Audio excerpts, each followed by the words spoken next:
unfortunately did not surpass that number. So basically, it seems like the league came back to them, changed some other things that I feel like are things that could be easily negotiated. We've talked about it in previous episodes. They changed some of those things and they maybe budged like 1% on the revenue split.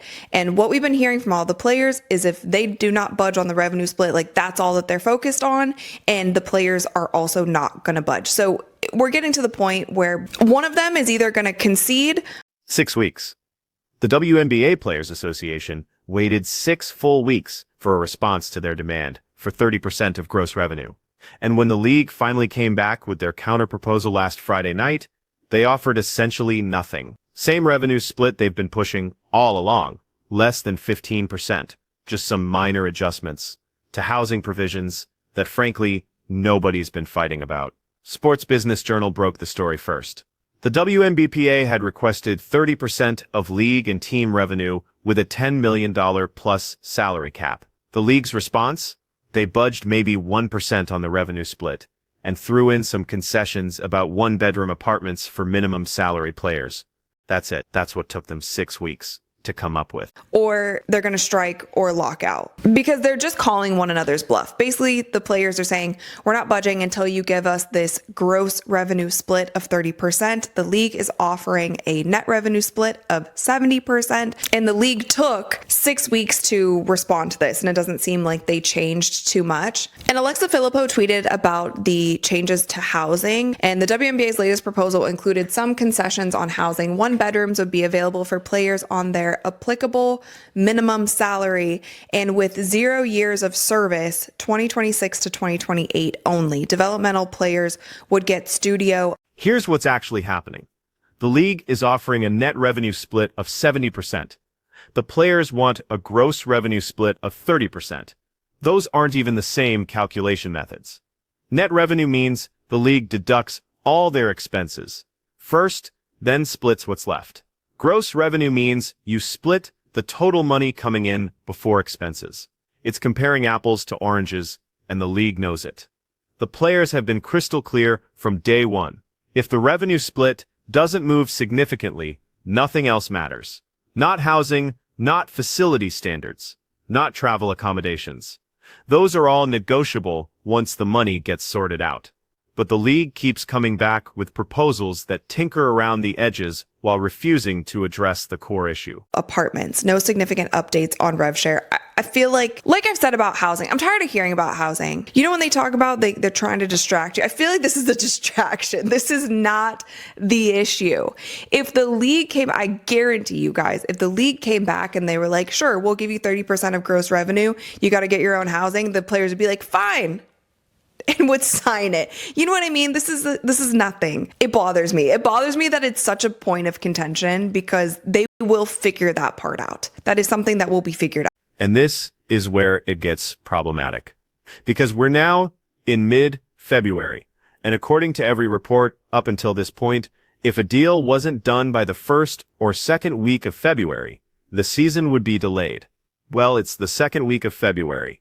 There's no deal. And more importantly, there's no expansion draft framework. Annie Costabile reported something crucial in our recent conversation. Nobody knows the rules for the expansion draft yet. The Golden State, Valkyries, and Toronto franchises are supposed to be building rosters, but they don't know which players they can select. They don't know the protection rule. They can't even properly scout overseas talent because they have no idea what holes they'll need to fill from the WNBA player pool. Sports forever. Today, the WNBPA is ready to strike for the first time, demanding to be paid what they're worth. Now, the WNBA did not create this video. This is from On the Line account, but they did collaborate with them on Instagram. And I feel like this is something that we probably shouldn't ignore because when these rumors about a strike, I feel like are getting more real by the day. But I do want to show you guys a little bit of this video. Sometimes timing is everything in a strike, and it's hard to imagine a more perfectly timed one than the 1964 NBA All-Star strike that forced union recognition and changed professional sports forever. Today, NBA superstars are some of the most highly paid, respected, and influential athletes in the world.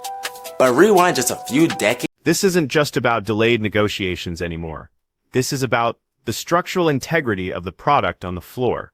Free agency is going to be compressed into whatever time remains once this CBA gets signed. Annie mentioned that players are likely going to take one-year deals again because the market's going to be rushed and there's going to be significantly more money on the table in the following season. Think about what that means. Teams won't have time to properly evaluate fit. Players won't have time to consider all their options. The expansion teams are going to be thrown together with whatever they can grab in a chaotic scramble. And all of this is happening during the biggest growth period in WNBA history, coming off a season where Caitlin Clark brought unprecedented attention to the league. The timing couldn't be worse. You've got casual fans who tuned in last year because of Clark, because of Angel Reese, because of the rookie class drama. They're waiting to see what happens next season. And instead of capitalizing on that momentum with a well-organized expansion and free agency period, we're headed toward a rushed, messy process that could result in inferior basketball. In the 1950s and early 60s, the NBA was a struggling upstart. Players traveled on cramped buses, stayed in cheap motels, received next to nothing per diems, and played brutal back-to-back-to-back schedules with no off-season protections. They had no collective bargaining, no guarantees, and no real rights. I'm going to stop it right here. It goes into more about the history of the NBA. It is actually an interesting video, but I don't think that this is a fair comparison to what the WNBA players are dealing with at this moment in time in 2026. I will also say now there's serious talk about a strike. The WNBPA posted a video on Instagram 5 days ago about the 1964 NBA All-Star strike. The caption read, "In 1964, the top players in the NBA struck the All-Star game minutes before it aired, winning union recognition and changing pro sports forever." Today, the WNBPA is ready to strike for the first time, demanding to be paid what they're worth. That's not subtle. That's a direct signal. And the video wasn't even created by the WNBPA. It was made by an account called On the Line, but the Players Association collaborated with them on Instagram. You don't post that kind of content unless you're preparing your membership for what might come next. The strike that the NBA players did in 1964, it said that they did this strike minutes before the All-Star game started. If the WNBA players strike now, they're not doing much besides stopping the conversations between both sides and also making it so players don't have a place to train. Like even when we just showed those photos of Caitlin Clark and her new Kobe PEs, like she's training at the Indiana Fever's practice facility. There are players who are still using their franchise's practice facilities, the practice facilities of the WNBA. And so if the players strike, it stops all of that. There is no season that is happening right now to where they're just not going to play in games. So I actually don't know how much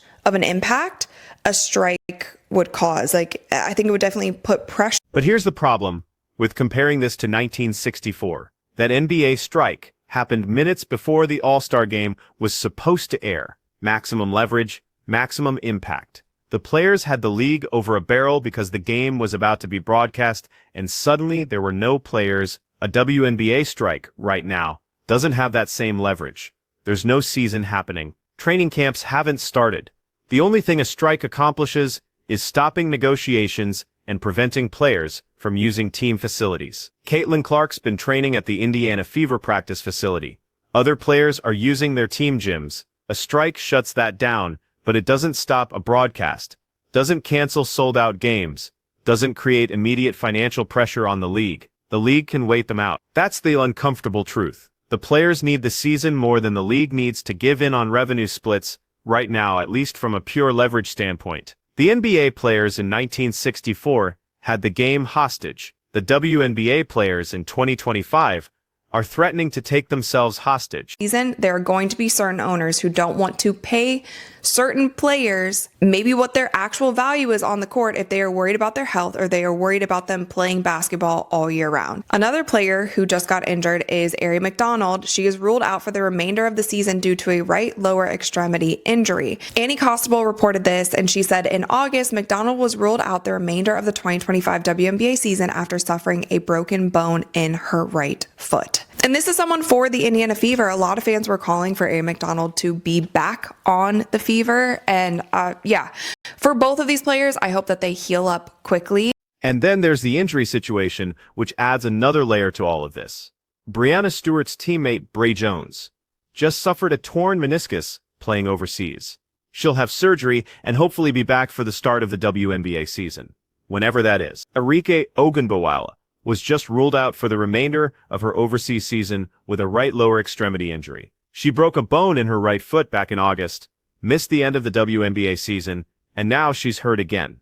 This matters because once these salaries go up significantly, and they will eventually, teams are going to start factoring in off-season activities when they're deciding who to pay max money. If you're an owner about to give someone a multi-million-dollar contract, and that player's spending their entire off-season playing overseas or in other leagues, getting injured before your season even starts, that's going to affect their market value. We don't see this volume of off-season injuries in other major sports leagues.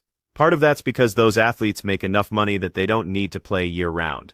But it's also because their leagues and teams have more control over off-season activities through their contract. The WNBA is going to have to figure this out, because right now, you've got players trying to maximize earnings by playing non-stop, and it's resulting in injuries that directly impact their WNBA value. So here's where we actually are. The league and players are in a standoff over revenue splits, using completely different calculation methods that make compromise nearly impossible. The season is almost certainly delayed at this point, even if nobody wants to officially say it yet. The expansion draft is in limbo because the CBA determines protection rules and roster construction.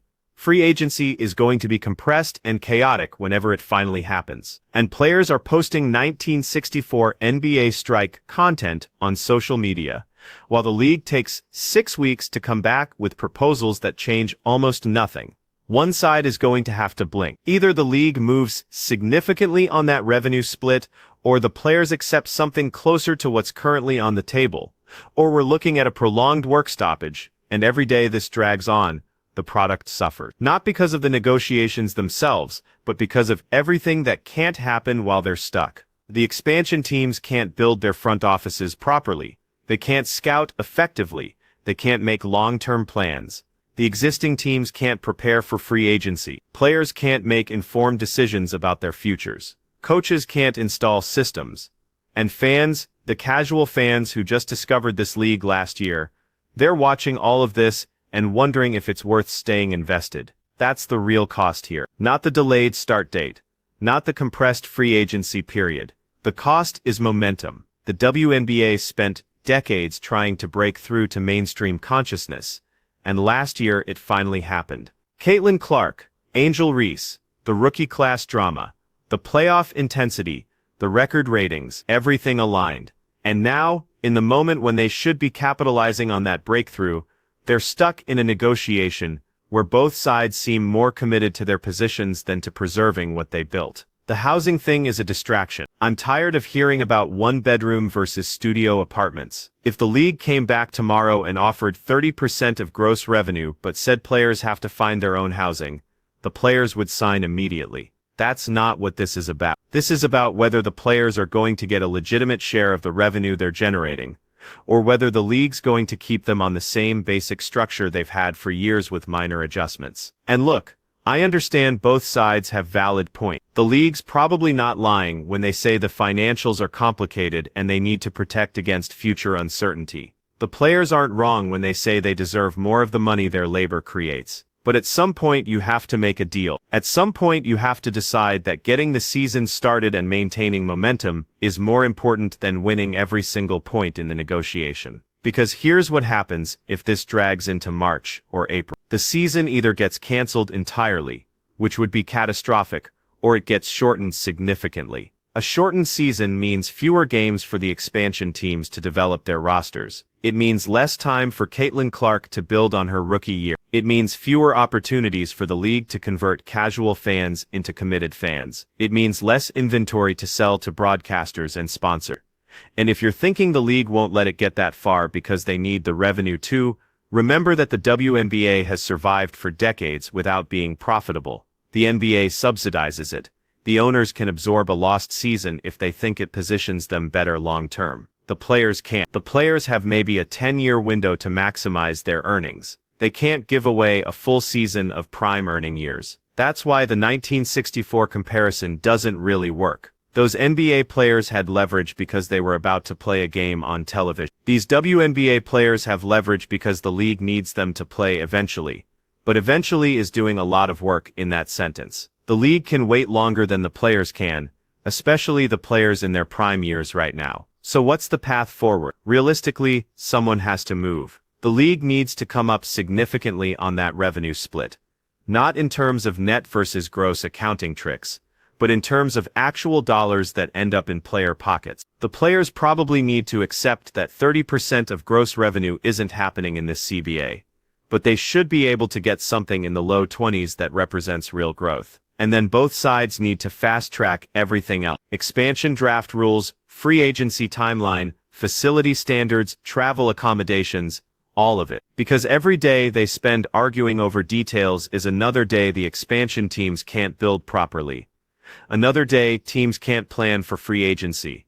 Another day fans are wondering if there's going to be a season. The product on the floor is what matters most. Not the CBA terms, not the revenue splits, not the housing provisions. The product. If the basketball is good, if the rosters are well constructed, if the games are competitive, fans will watch. Sponsors will pay, broadcasters will bid, revenue will grow. But if this negotiation results in a rushed expansion draft, a chaotic free agency period, poorly constructed rosters, and inferior basketball, all the revenue sharing in the world won't matter because there won't be enough revenue to share. That's what I keep coming back to. Both sides seem so focused on winning the negotiation that they're losing sight of what actually creates value. Caitlin Clark's signature shoe still hasn't been released. Nike announced before the Super Bowl they wouldn't be running ads, which disappointed fans who thought maybe we'd finally see her shoe debut. Instead, we got another Kobe colorway. The league had this massive opportunity to capitalize on her popularity,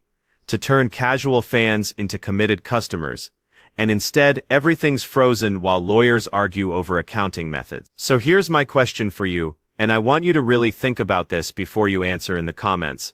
If you were advising the Players Association right now, what would you tell them to do? Would you tell them to hold firm on 30% of gross revenue even if it means potentially losing the season? Would you tell them to accept something in the mid-teens and get the season started? Would you tell them to strike now to create pressure? Or would you tell them to keep negotiating but set a hard deadline? Because there's no obviously right answer here. Every option has serious downsides. But doing nothing, continuing this standoff indefinitely, that's got the worst downsides of all. Let me know what you think in the comments. And if you found this breakdown valuable, hit that subscribe button because we're going to be covering every development in this situation as it unfolds.